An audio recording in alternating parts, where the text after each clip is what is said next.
বিবাহিত জীবনকে সুখী রাখা মানে শুধু একে অপরকে ভালোবাসা নয়, বরং বোঝাপড়া, সম্মান এবং যৌথ দায়িত্ব নেওয়া। আমি কিছু গুরুত্বপূর্ণ টিপস আপনাদের জন্য বলছি, চাইলে আপনাদের জীবনে কাজে লাগাতে পারেন। ছোটখাটো বিষয় থেকেও অবহেলা শুরু হয়। সমস্যা হলে দেরি না করে আলোচনার মাধ্যমে সমাধান করুন। একসাথে বসে দিন শেষে গল্প করুন, দিনটা কেমন গেল তা নিয়ে।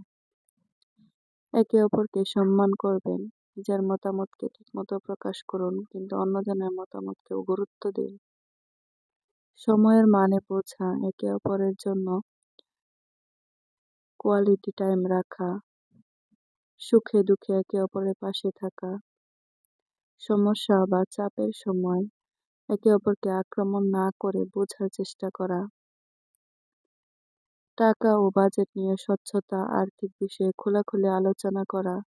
বাজেট ও খরচে একে অপরের সাথে সমঝোতা রাখলে দ্বন্দ্ব কম হয়।